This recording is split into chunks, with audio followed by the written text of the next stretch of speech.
May sumpa sa trade ni Luka. Lahat ng nakuhang players ng Dallas sa trade injured. Warriors convincing win. Nagpakita ng chemistry sina Butler, Curry at Green. Grabe ang impact ni Post. Ngunit bago ang lahat, kung gusto nyo ng pangmatagalang basketball shoes, New Curry 12, mabibili lamang sa halagang 3,100. I-click lamang ang link sa comment section. Ang Dallas Mavericks ay nagkaroon ng magulong 10 araw matapos makatanggap ng matinding backlash ang prangkisa dahil sa pag-trade nila sa 25 taong gulang na franchise superstar na si Luka Doncic patungo sa Los Angeles Lakers. Pinangunahan ni Doncic ang Mavericks sa NBA Finals at siya ang pangunahing dahilan kung bakit naging perennial contender ang team sa kanluran matapos ang era ni Dirk Nowitzki. Ang pag-trade kay Luka ay naging labis na hindi popular at may mga ulat na nakakatanggap umano ng death threats si Mavs GM Nico Harrison. Hindi nakakagulat na pangit ang trade na ito, ngunit ang nakakagulat ay ginawa ng Mavericks ang mga palitang ito dahil sa isyu ng kalusugan at availability ng mga manlalaro. Subalit lahat ng nakuha nilang players bago ang trade deadline ay kasalukuyang may iniindang injury. Ang pinakahuling at pinakaprominenteng injury ay ang kay Anthony Davis na nagkaroon ng adductor strain sa kanyang debut game para sa Mavericks laban sa Houston Rockets. Ayon sa mga ulat, wala siyang tiyak na petsa ng pagbabalik at may posibilidad pang sumailalim siya sa surgery na maaaring magtapos sa kanyang season. Si Caleb Martin ay sumali sa Mavericks sa pamamagitan ng isang trade para kay Quentin Grimes mula sa Philadelphia Sixers. Gayunpaman, nabigo si Martin sa kanyang physical exam, kaya napilitan ng Sixers na magpadala ng second round pick sa Dallas upang matuloy ang trade. Inaasahan siyang mawawala ng 2 hanggang 3 linggo dahil sa injury sa balakang. Samantala, si Max Christie ay nag-average ng 17.7 points, 5.7 rebounds at 3 assists para sa Mavericks sa kanyang unang 3 laro sa team. Sa kasamaang palad, kahit siya ay nasa listahan bilang doubtful para sa laban ng Mavericks laban sa Sacramento Kings sa Martes ng araw.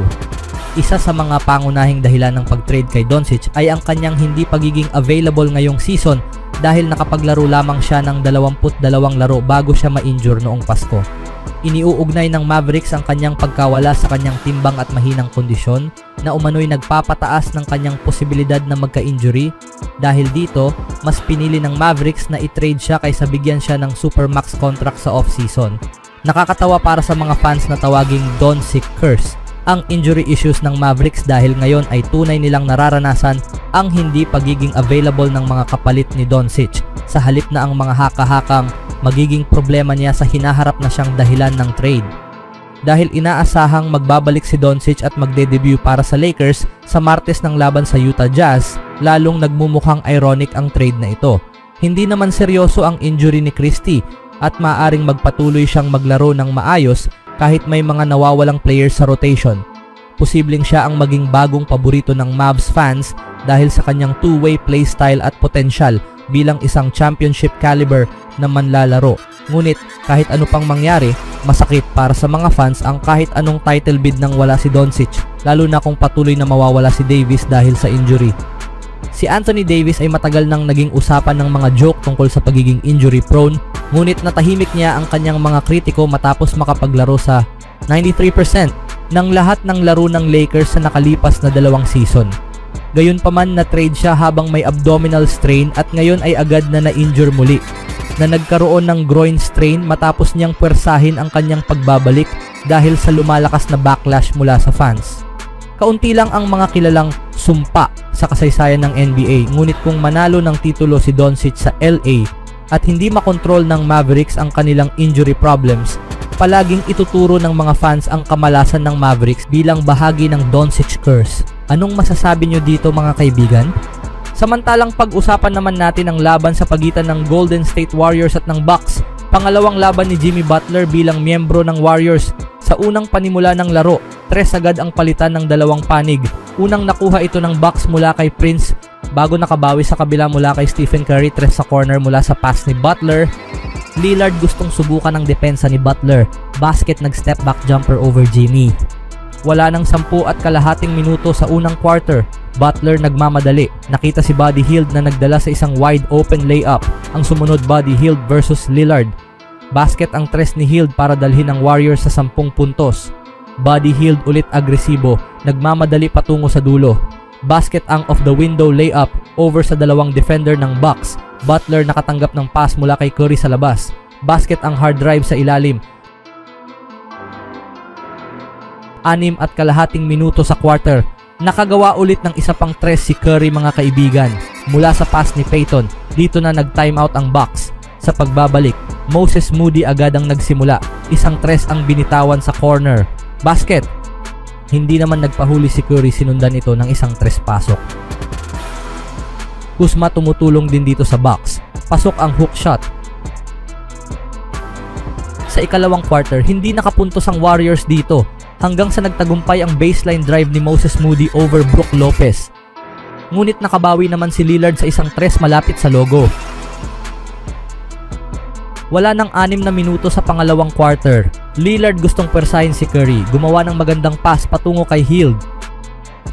Basket tuloy ang tres, ngunit Kuzma nakabawi agad. Basket ang hard drive at may kasama pang foul. Wala nang 4 na minuto sa quarter. Si Jimmy Butler naman ang nagtrabaho. Basket ang post drive over kay Portis Jr. Ang sumunod mga kaibigan, nagpakita ng chemistry sina Curry at Butler na nagtapos sa isang reverse layup ni Draymond sa ilalim mula sa pass ni Butler.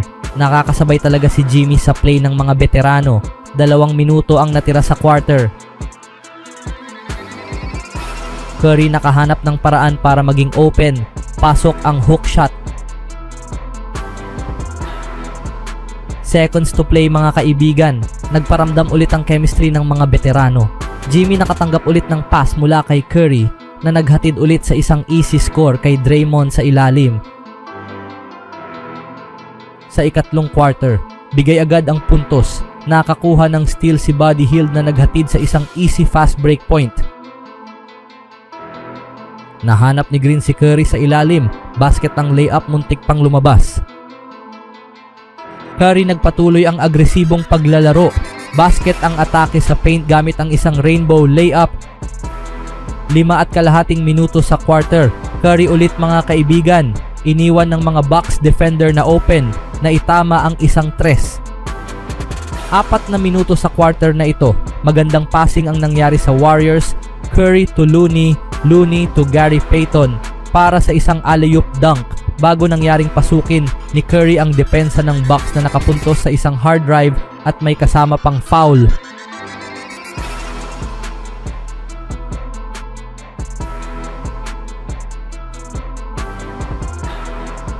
Wala nang 1 minuto sa quarter na ito mga kaibigan.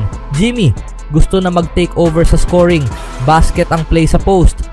Wala nang 10 minuto sa last quarter. Nagkaroon ng malaking impact si Quinton Post sa pagkakataon na ito. Una, gumawa ng magandang rotation sa bola ang Warriors na nagtapos sa isang corner tres mula kay Post at nasundan pa ito ng isa pang tres na nagdala para mag-time out ang Bucks. Isang malaking diferensya sa laro. Malapit na sa 7 minuto sa quarter, nagpasikat ulit si Curry na itama ang isang tres mula sa malayo. Bago nakakuha ulit ng tres si Post mga kaibigan. Si Post lang ang nakakatulong sa puntos kay Curry sa pagkakataon na ito. Sa pagbabalik, nagpatuloy ang mainit na laro ni Curry na itama ang isa pang tres na nagpadala sa crowd sa ingay. Dahil sa laki ng kalamangan ng Warriors, panalo sila sa laro na ito. Damian Lillard and Stephen Curry 38 points.